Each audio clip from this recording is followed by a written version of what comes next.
Well, Con Ed workers are almost as identifiable to New Yorkers as the NYPD or the FDNY. But 20 years after the attacks of 9/11, you may have forgotten the role that they played in getting the city and the nation back on its feet.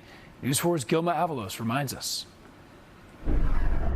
It was a part of my life I will never forget. When you think of the people who responded to the 9/11 attacks, you might picture heroes like firefighters and police officers. But on one of the darkest days in this city's history, a Con Ed team worked around the clock in the World Trade Center debris field to get the lights back on in Lower Manhattan and then some. We got a call that the substation that's in this building was on fire. Matt Ketchke, now president of Con Ed of New York, was a field supervisor at the time. 7 World Trade was home to a Con Ed substation. It would eventually collapse as the Twin Towers came down. When that tower collapsed onto 7 World Trade, it took out critical Con Ed infrastructure. It's what powers most of Lower Manhattan. And when first responders rushed in to help, so did Con Ed teams.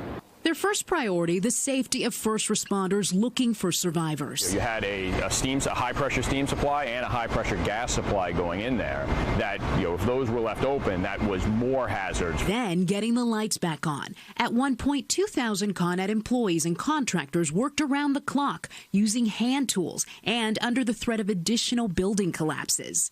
It was bypass surgery. How do we go around this piece of critical infrastructure? This was the heart of the area for power. And with the eyes of the world watching, they made this triumphant moment possible. The New York Stock Exchange reopened just 6 days later. How proud were you of that symbolic moment? It was an incredible feeling for, I think, all of us working at the time. To be able to say that, we will fight back, we will be able to overcome this. Just a week after the attacks, power had been restored to 98% of Lower Manhattan.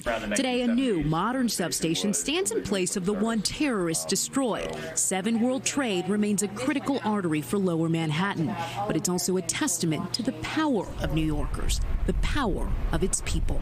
A lot of people wanted to do something, and my colleagues and I at Con Ed, we got to work on something, and there was a sense of accomplishment and being able to do something. Gilma Avalos, News 4 New York. And we will never forget that work. Thank you so much for watching, and stay with us as the news continues.